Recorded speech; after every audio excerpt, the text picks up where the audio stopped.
Menurut ente, dengan pergerakan yang begitu masif sekarang yang bertubi-tubi, itu nggak punya pengaruh nggak dengan Pak Prabowo sendiri secara personal? Jangan-jangan dia Jadi juga gini, akhirnya mempertimbangkan untuk bagaimana sedikit berjarak dengan Jokowi bersama keluarganya, terutama wakil presiden. dan ujung dari semua ini kan adalah soal bagaimana mendowngrade posisi Pak Jokowi di Iya. mata Pak Prabowo. Halo guys, Anda kembali bersama saya lagi Bang Bill. Di video kali ini aku mau podcast bareng narasumber kawakanku ya, Kakanda Alkindi.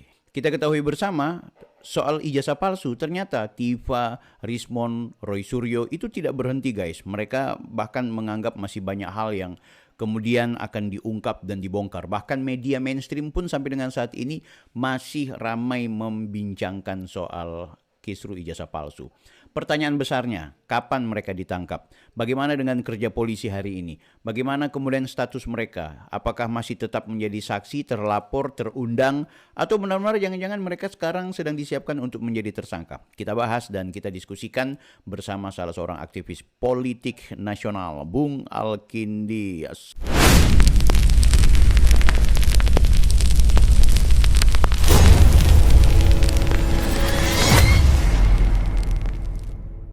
Assalamualaikum warahmatullahi wabarakatuh. Sehat, Ding?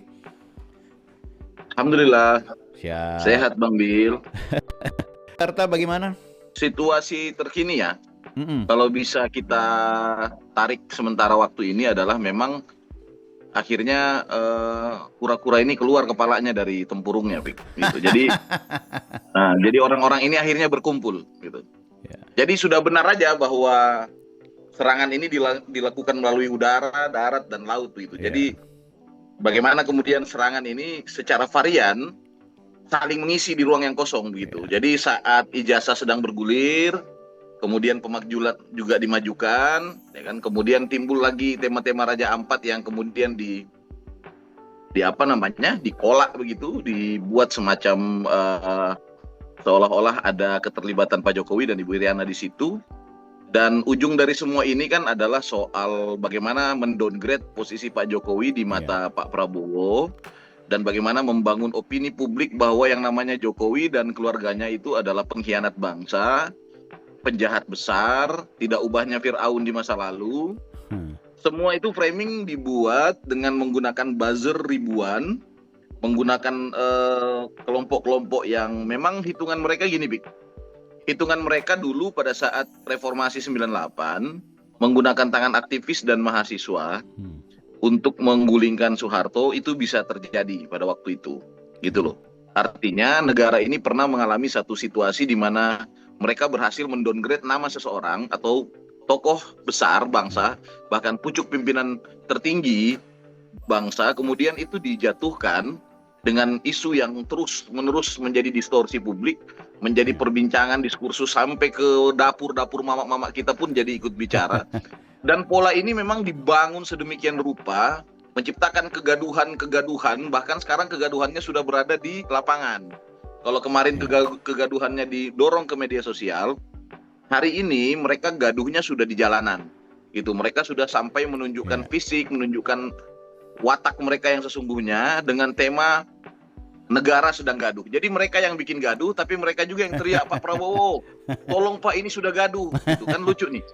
Jadi ini negara lagi diam-diam, mereka kemudian menciptakan satu gerakan-gerakan yang sifatnya mengerikan, begitu, brutal sekali, tapi ujung-ujungnya juga mereka juga yang berharap Pak Prabowo untuk menengahi. Nah ini kan tai kambing kering menurut saya, begitu. Jadi jadi ini menurut saya ini adalah bentuk penghinaan, ya, Ya. penghinaan mereka terhadap Pak Prabowo, gitu. Ya. Kenapa saya sebut ini penghinaan? Mereka sedang menghina presiden, seolah-olah Pak Prabowo ini orang bodoh yang tidak punya pikiran, gitu. Ya. Kan gitu. Pak Prabowo ini terlatih menjadi apa namanya seorang anak muda dari Akmil, dari Akademi Militer dengan prestasi yang sangat luar biasa, bahkan dalam perjalanan kepangkatan beliau, dalam perjalanan beliau sebagai pemimpin, bahkan menjadi pimpinan Danjen Kopassus, beliau itu punya pencapaian-pencapaian luar biasa. Artinya apa? Pak Prabowo khatam dengan kerja-kerja intelijensi. Pak Prabowo khatam dengan kerja-kerja prakondisi, cipta kondisi. Pak Prabowo tuntas, Pik. Sudah selesai. Dan beliau di era Orde Baru satu-satunya jenderal yang memang dekat dengan aktivis. Sehingga beliau mengerti bagaimana cara pengelolaan ini, begitu. Tapi menurut ente dengan pergerakan yang begitu masif sekarang yang bertubi-tubi itu nggak punya pengaruh nggak dengan Pak Prabowo sendiri secara personal? Jangan-jangan dia juga akhirnya mempertimbangkan untuk bagaimana sedikit berjarak dengan Jokowi bersama keluarganya, terutama wakil presiden. Jadi selain tujuan utamanya mendowngrade Pak Jokowi dan keluarganya, sebenarnya juga tujuan kedua mereka itu selain mendowngrade dan memakzulkan Gibran ya. Iya. Tapi juga sebenarnya ada gerbong yang mau masuk, tapi butuh steril gitu. Selama masih ada gerbong Jokowisme di dalam tubuh kabinet Prabowo, maka jalan ini agak sulit mereka tempuh gitu. Yeah. Sehingga kenapa ada isu-isu matahari dua segala macam begitu, bahwa ada dua matahari dalam kepemimpinan, sehingga ada isu-isu bahwa seolah-olah Pak Prabowo dikendalikan Pak Jokowi, bahwa ada isu-isu bahwa ada komitmen-komitmen Pak Prabowo dan Pak Jokowi. Yeah. Tapi semua akhirnya segala gerakan yang mereka lakukan dengan semua pola yang mereka lakukan terbantahkan dengan satu pernyataan Pak Prabowo kemarin, dan menurut saya pelan-pelan ini akan mendowngrade. Cuman memang orang-orang ini lagi bingung aja. Ini pik sama dengan orang berenang. Apa maksudnya pernyataan Prabowo yang mana maksud ente? Ya, sengaja saya tidak bilang supaya ente kejar itu. Jadi pernyataan Pak Prabowo itu yang terbaru itu, pik, itu cukup untuk menuntaskan dan menghentikan misi gila babinya orang-orang ini begitu. Apa itu? Pak Prabowo dengan tegas menyatakan tidak akan meresafel kabinet. Apa relevansinya? Apa relevansinya itu? Ini ada gerbong-gerbong mau masuk. Ini ada gerbong-gerbong mau masuk. Sementara masih berbaris rapi benteng-benteng pertahanan Pak Jokowi. Beberapa menteri yang saya tidak perlu sebut namanya, kita semua tahu. Adalah menteri-menteri yang sampai detik ini masih menjadi menteri, padahal sebelumnya menjadi menteri Pak Jokowi. Kan gitu. Sehingga ya semua cara dilakukan, kemudian keributan sumut dengan Aceh kemudian diributkan, padahal ini hanya soal problem batas wilayah yang itu biasa terjadi. Walaupun kita di daerah sering terjadi. Dulu saya waktu di Minahasa Tenggara ada sedikit ketegangan dengan Bola Mongondo Timur terkait status buyat akibat dekat dengan mitra, tapi juga dekat dengan Boltim. Nah, itu kan tinggal dulu ente di tahun berapa masih menjabat sebagai anggota DPRD di Minahasa Tenggara kan, itu di 2014 2019. Itu sebenarnya biasa saja, hal-hal seperti itu tuh biasa saja gitu loh. Dan tidak ada yang ngeri-ngeri sedap juga. Beda kasus misalnya kayak Blok Ambalat yang pernah mau dicaplok oleh Malaysia. Itu kan soal peperangan antar negara. Tapi kalau hanya soal antar sesama provinsi, itu kan akan diselesaikan di Kemendagri. Persoalan teritorialnya, persoalan administrasi batas negaranya, dan seterusnya. Itu bisa dituntaskan secara internal. Ngapain lu ikut sewot gitu loh. Sebenarnya gini, Pik. Ini kan yang lucu. 100% para pembuat gaduh ini adalah orang-orang yang tidak memilih Prabowo Gibran. 100%. Bahkan ini aku mau bilang dulu nih, mencaci maki Prabowo waktu di saat kegiatan Pilpres. Iya, sementara minta maaf dengan segala rasa kerendahan hati, dengan segala hormat. Ada tradisi di bangsa ini, yang kalah itu ya berpuasa aja gitu loh. Gitu. Nah kan, itu tradisi, minta maaf. Nggak usah kita terlalu jauh bicara presiden ketinggian. Lu aja di kota Manado misalnya, yang kemarin mendukung berbeda dengan yang terpilih, minta maaf ya, dengan segala hormat, itu ya juga bahkan untuk memberi pikiran pun agak sulit itu, begitu. Memberi masukan agak tertutup jalannya itu. Lah ini ente tidak mendukung Prabowo Gibran, tapi minta nasihat ente didengarkan. Ini otak di mana? Logikanya itu nggak masuk akal. Oh, ini kan negara demokrasi. Demokrasi ini pedang bermata dua. Kalau demokrasi ini dikelola sama yang kalah, maka dia akan berbalik menjadi serangan. Kalau demokrasi dikelola oleh sebagai pemenang, maka akan dikelola untuk melakukan kesejahteraan. Ini kan pedang bermata dua, gitu loh. Jadi demokrasi hanyalah dalih alibi yang digunakan oleh oknum-oknum ini untuk menutupi niat busuk mereka yang sesungguhnya. Begitu. Nah, coba lebih spesifik, niat yang ente maksud itu apa? Niat yang bagaimana? Maksudnya mereka punya visi dan misi besar apa untuk kemudian dengan segala cara agar kemudian mendapat perhatian dari Prabowo atau pemerintah hari ini? Apa yang dimaksud dengan agenda Toniat Sekali itu. lagi, 10 tahun era kepemimpinan Pak Jokowi itu membuat banyak sekali terobosan. Beberapa oknum akan menyebut Jokowi anti klimaks. Dalam ujung kepemimpinannya kemudian melakukan satu gerakan tambahan, tertuduhlah Pak Jokowi sebagai otak dari keterpilihan anaknya. Tapi jangan dilupakan, anaknya itu terpilih atas proses demokrasi. Ya. Gitu, Bik. Bahwa kemudian undang-undang Mahkamah Konstitusi yang pernah digulirkan, itu juga kan bisa direvisi. Ya. Undang-undang aja bisa kita amandemen kan? Ya. Kan? Apalagi hanya berbasis dari pasal-pasal ayat-ayat konstitusi. Itu kan juga bisa direvisi. Dan demokrasi menerima hal itu gitu loh. Yeah. Gibran sudah lost, Gibran sudah menjadi wakil presiden. Dan Gibran menurut saya, dalam catatan saya, minta maaf, dari masa ke masa, mungkin wapres yang paling aktif ya Mas Gibran. Yeah. Gitu, yang masih punya peran, yang berbagi waktu, yang datang ke daerah-daerah, yang membangun perkawanan, yang menciptakan UMKM, yang bicara dengan anak muda, yang menitipkan pemahaman hilirisasi teknologi dan seterusnya. Mas Gibran masih aktif, tapi digerondol, diserang mati-matian. Kenapa zaman minta maaf guru besar kita, kiai kita yang dulu nggak ada kabarnya jadi wapres, kok nggak ada yang serang gitu loh? Yeah. Kan ini lucu nih. Dulu Pak Kiai Ma'ruf minta maaf bikin apa? Yeah. Kan waktu itu. Tapi kan karena penghormatan di orang tua, apakah kemudian usia apakah usia seseorang menjadi alat ukur bahwa dia pantas atau tidak? Oh, tunggu dulu. Yeah. Tunggu dulu ya. Orang Kristen memahami Yesus itu dari bayi sudah sakti, minta ampun. Yeah. Gitu loh. Orang Islam mengetahui Muhammad dari bayi, dari remaja itu sakti gitu. Kemudian di usia-usia yang mapan, dia pantas untuk memimpin gerbong dan seterusnya. Begitupun yang diceritakan Pak Prabowo di usia 18-19 tahun, Jenderal Sudirman itu sudah memimpin pasukan. Di usia 25 tahun, Jenderal Sudirman sudah gerilyawan dan berjuang. Gitu.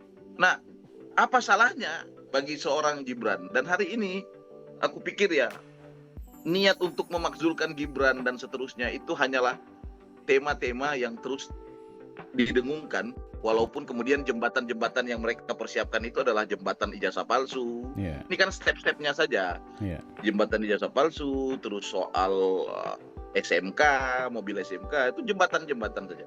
Kemudian problem investasi IKN, baru kemudian soal Raja Ampat hari ini. Nah, tapi menurut ente relevan nggak soal yang berkaitan dengan tuntutan yang purnawirawan, yang berkaitan dengan bahwa Gibran itu produk yang bermasalah karena MK Mahkamah Konstitusi itu dianggap unprocedural gitu. Itu kok dibunyikan itu? Dan masalah itu kan sudah kita clearkan, Pik, sudah selesai. Yeah. Gitu loh. Memang waktu itu terjadi dinamika yang cukup keras. Saya juga di Mahkamah Konstitusi hadir di sana, memimpin pasukan, terjadi ketegangan di sana. Saya akui. Saya 6 hari berturut-turut menggeruduk Mahkamah Konstitusi hanya karena saya pengen ada keterwakilan anak muda menjadi pemimpin, dan itu mimpi kita bersama. Kalau kemudian oknumnya adalah Mas Gibran, yang disalahkan jangan Jokowi, salahkan partai politik, gitu loh. Kalau ya kan gitu. Kalau misalnya yang muncul adalah Gibran Rakabuming Raka, maka yang perlu Anda teror itu adalah jangan Jokowi. Sekuat tenaga atau termasuk pun Prabowo juga harus bertanggung jawab dong, Ding, karena biar bagaimanapun kan ada 5 kali Prabowo mengunjungi Pak Jokowi untuk meminang Gibran. Dan Pak Prabowo menegaskan bahwa itu permintaan dia. Itu permintaan saya, kata Pak Prabowo. Gitu loh.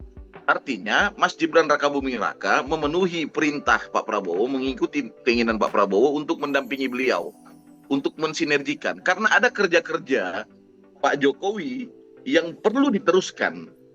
Dalam politik kepemimpinan kita mengenal sistem pembangunan berkesinambungan. Yeah. Tentu Pak Prabowo melihat bahwa apa yang telah diletakkan Pak Jokowi ini perlu diteruskan. Sehingga bukan hanya soal ide-ide Jokowi yang diteruskan, tapi genetik Jokowi pun harus ada di dalam situ. Sehingga kemudian Pak Prabowo mengambil Mas Gibran untuk bersama-sama. Tapi kalau rakyat juga tidak menginginkan keduanya, kan tidak terpilih. Yeah. Jangan dilupa. Jadi gini, kadang-kadang kemarahan kita menafikan peran-peran ilahiyah, gitu loh. Al-insan bitafkir, wallahu bitakdir, gitu.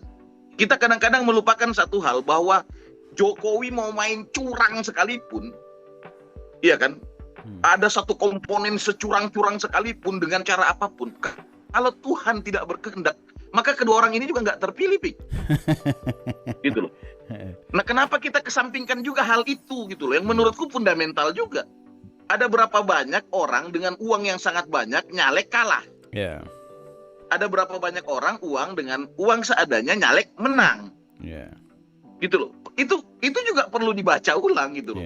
Yeah. Ya sudah, soal kemudian ada proses dinamika keras dengan segala macam di MK segala macam. Sekali lagi, tidak mungkin juga terjadi semua itu kalau tidak ada izin-izin Tuhan di balik semua itu. Jadi kadang-kadang kita melupakan hal yang lebih fundamental hanya karena syahwat ingin berkuasa.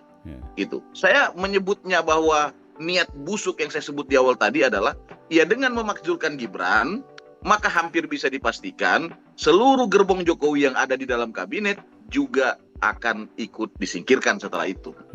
Itu pasti, dan mereka akhirnya masuk karena memang itu kepentingannya. Nah, bahkan secara lucu-lucuan kan dengan menggunakan apologinya Pak Mahfud MD, mereka berkata kalau Gibran sudah dimakzulkan, terus siapa yang wapres? Oh, itu Anies Baswedan berpeluang. Nah, oh, itu Ganjar Pranowo. Wah, sudah di situ level ngobrolnya. Gitu. Jadi ini dua hal saja, antara kegilaan orang-orang ini atau jangan-jangan memang donatur Anies masih banyak uangnya sehingga mereka gunakan untuk main terus film ini. Gitu. Ini film terus ditayangkan. Mereka yang bikin gaduh, mereka yang teriak-teriak, abis itu mereka yang mana ijazah? Ngapain gua liatin lu ijazah gua? Kan gitu.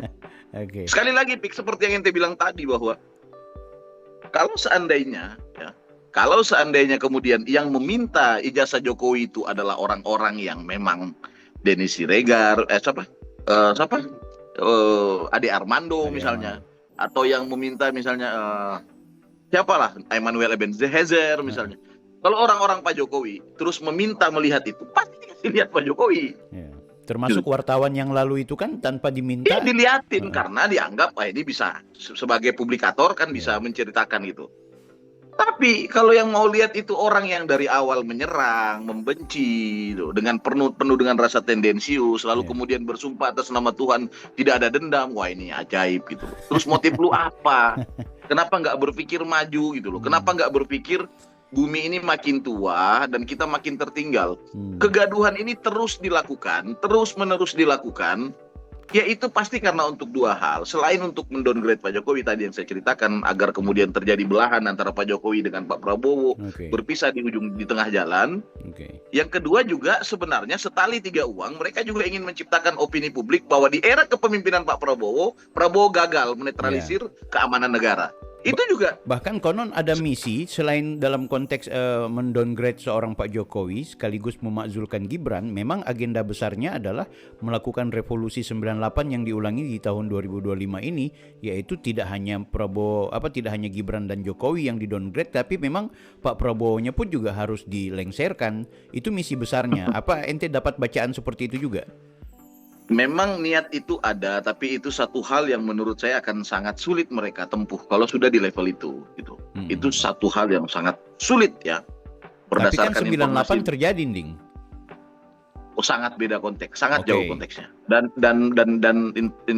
informasi intelijen terbaru itu bahwa tingkat kepuasan publik terhadap Pak Prabowo itu menembus di angka 70%. Artinya orang percaya dengan kepemimpinan Pak Prabowo Gibran ini sudah di level yang lebih dominan ketimbang yang tidak percaya. Artinya logika mereka untuk melakukan upaya sampai ke tingkat itu sulit. Waktu akan mengalahkan mereka. Kenapa? Karena Pak Prabowo terus bekerja, Mas Gibran terus bergerak, sementara mereka terus bikin gaduh.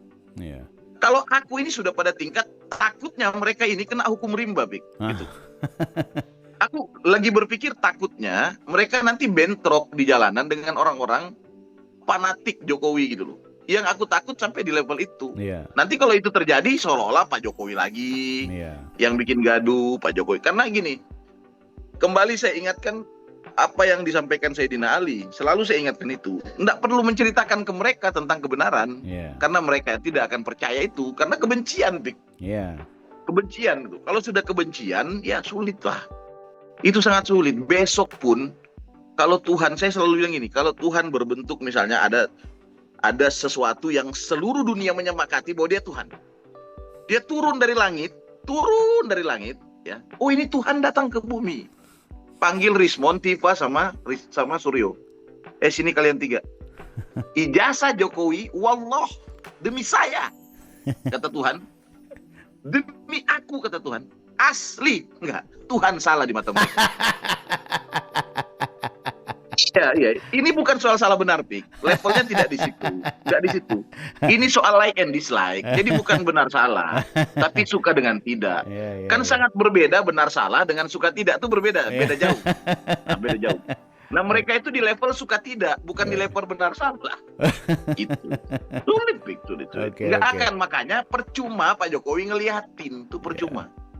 Terus kalau aku nih Jokowi, saya juga nggak bakal ngeliatin. Iya. Itu menghina sekali. Iya. Mereka akan bilang, bodohnya Jokowi itu ya. Orang ntar akan bilang, bodohnya, maunya ngeliatin ijazahnya disuruh sama mereka tuh. Nggak ada harga diri, Pik. Itu Ibu Tifa sampai nangis-nangis loh. Cobalah diperlihatkan. Ini terakhir kemarin advokat yang Pak Taufik yang di Surakarta, mereka bilang kalau seandainya Pak Jokowi langsung memperlihatkan saja udah selesai. Jadi mereka udah nggak mau perpanjang tapi cuma mau minta diperlihatkan. Ini aja mereka udah lari lagi ke Gibran. Nggak akan ada habisnya. Ini mau dimainkan bertahun-tahun. Nggak apa-apa. Yang penting kan ente monetize aja terus gitu loh. Yang penting teman-teman YouTuber Nusantara terus mengawal perjalanan ini dengan tetap tenang, tetap enjoy, santun sebagaimana gaya Pak Jokowi menghadapi gelombang. Sebelum Mas Gibran bergabung dengan Prabowo, itu survei di 2023 potensi naiknya Pak Prabowo itu drop ya di tahun berapa itu. Nah, sementara Ganjar lebih tinggi. Begitu kemudian digandeng Gibran, artinya gerbongnya Pak Jokowi, baru kemudian ada kekuatan penuh untuk Pak Prabowo. Artinya Pak Prabowo berpotensi tetap akan memegang dan menjaga kontestasi dan juga gerakan politik yang dimainkan selama ini dalam rangka menjaga stabilitas pemerintahan sekaligus misi politik ke depan. Atau jangan-jangan Prabowo akan ada fase di mana nampaknya dia akan mencoba meminimalisir berkomunikasi atau berhubungan erat dengan Pak Jokowi lagi. Dan itu terbukti dengan eksistensi seorang Ibu Megawati yang kemarin diundang di acara upacara Pancasila itu. Menurut ente? Iya, saya ingin mengingatkan satu hal bahwa Pak Prabowo ingin mengakhiri hidupnya husnul khotimah. Dalam sebuah percakapan internal yang waktu itu saya kemudian hadir juga. Pada waktu itu Pak Prabowo menegaskan satu hal dalam kepemimpinan saya sebagai presiden. Saya hanya ingin memiliki satu legacy di hadapan rakyat Indonesia. Apa itu? Saya ingin dikenang sebagai bapak yang mampu menyatukan semua. Artinya Pak Prabowo ini minta maaf dengan segala kehormatan dan kecintaan saya terhadap beliau. Dia menyadari bahwa dia tidak muda lagi. Sehingga dia tidak mungkin meneruskan politik dinamik begitu. Politik yang penuh dengan intrik, politik yang penuh dengan siasat.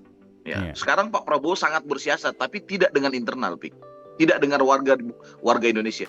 Dia sedang bersiasat di dunia internasional, Pak Prabowo. Tapi untuk kita, untuk rakyat, Pak Prabowo itu berusaha merangkul semua pihak, termasuk memunculkan Ibu Mega di Hari Kesaktian Pancasila. Cara Prabowo memaintenance perkawanannya gitu. Tapi untuk membuat Pak Prabowo meninggalkan Pak Jokowi, meski dengan analisis bahwa kemarin tanpa Mas Gibran Prabowo mungkin kalah, tadi maksudnya kan, bukan itu poinnya. Pak Prabowo ingin menegaskan bahwa, gini ya, saya kenal Pak Prabowo itu sejak tahun 2012 saya sudah bagian dari keluarga itu dan lo kemudian ketua Gerindra ya di Minahasa Tenggara dulu ya. Dan saya kader Hambalang asli, Pik. Saya kader Hambalang asli. Asli dilantik dengan jarak kurang lebih 10 cm dengan Pak Prabowo. 2 kali saya dilantik Pak Prabowo.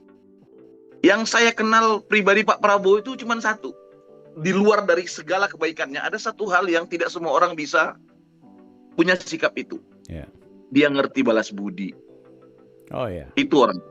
Itu manusia. Kita pernah melihat, Pik, bagaimana Gus Dur dilengserkan oleh orang-orang ini, kan gitu. Kita bisa melihat bagaimana ada orang yang kemudian melalui tangan orang lain dia menjadi besar, kemudian dia sikat orang lain. Yang besar kan Bahlil contoh. Ini aku ambil contoh kecil aja. Siapa? Lukas NMB. Lukas NMB ditendang sama Bahlil, kan gitu.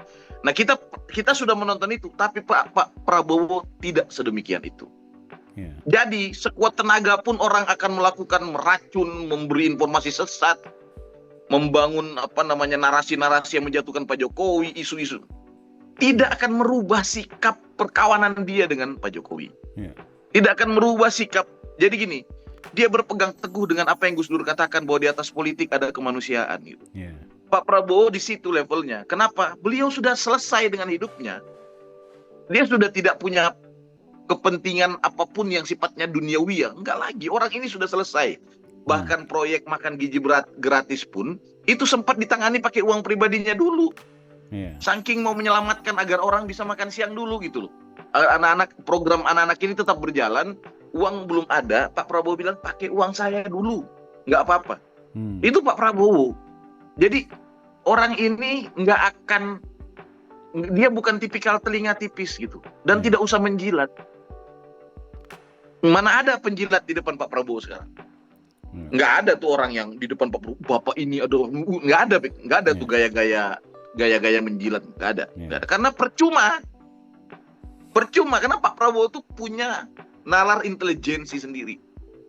Di Gerindra, di DPP Gerindra, dalam konteks ini hal-hal internal aku ceritakan. Yeah. Dalam konteks memutuskan kepala daerah untuk diberi B1 KWK, SK yang biasa dipakai sebagai syarat pencalonan itu. Yeah. Itu ada 3 tahap yang digunakan. Pertama adalah masukan dari daerah terkait figur, kalau figur bawah. Yeah. Yang ini di meja. Yang kedua kemudian hasil dari Rapimnas. Yeah. Rapat pimpinan nasional terkait persiapan calon kepala daerah. Yang ketiga ini tahu nggak? Yeah. Halo Pik? Yeah. Yang ketiga ini feeling politik Prabowo. Gitu. Jadi Pak Prabowo itu juga pakai instingnya, pakai feelingnya sendiri. Yeah. Di luar hal-hal yang sifatnya administratif tadi, hal-hal yang sifatnya kontekstual dan normatif. Yeah. Tapi ada juga nilai spiritual yang Pak Prabowo pakai, disebut dengan insting politik Prabowo. Jadi kadang-kadang calonmu nih misalnya, Pak Prabowo, saya ketua Gerindra Manado misalnya, saya ingin Faisal Pranoto jadi wali kota. Ente terangkan di Rapimnas. Beliau itu surveinya begini, dia itu dekat dengan ini, dia organisatoris bagus, dia punya logistik untuk membiayai pemenangan. Oke, masuk. Di level Rapimnas digodok, dibicarakan bahwa ini ada usulan dari Taufik. Yeah. Nah, Rapimnas kemudian menyampaikan ke Pak Prabowo. Pak Prabowo, ini hasil kami yang kami ajukan. Begitu di meja Prabowo akan tanya begini. Selain Faisal yang dibawa Taufik, ada nama lain nggak? Yeah. Nanti misalnya bilang, oh ada lawannya Faisal, namanya Fani Datuk Rahmat. Prabowo itu punya insting, tang, saya mau Fani. Nah kadang begitu Pak Prabowo. Karena apa? Dia sudah melewati semua metode, semua gaya hidup dia sudah tahu. Jangan lupa Pak Prabowo itu dalam pidatonya selalu bilang, gua ini orang Indonesia loh, gua tahu lah Indonesia itu kayak apa. Kan sering dengar itu. Jadi ente mau kolak Pak Prabowo, saya kalau jadi menteri akan saya enggak. Saya tahu Pak Prabowo bilang, saya lebih tahu. Jadi ada ilmu ngomongnya kalau dengan Pak Prabowo itu, ada ilmu inilah. Nah, jadi Pak Prabowo merasakan kenyamanan 5 tahun terakhir dengan Pak Jokowi, walaupun sebelumnya mereka berseteru pada momen-momen sebelumnya.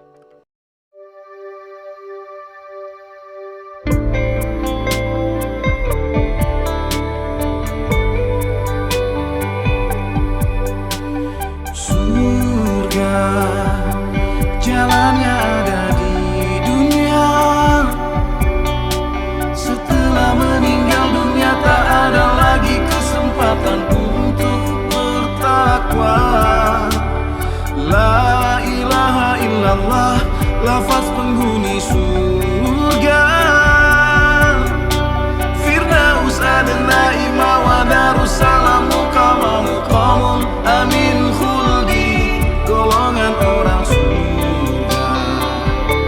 Membaca Al-Quran, menjaga lisan, memberi makan orang lapar, dan puasa di bulan Ramadan.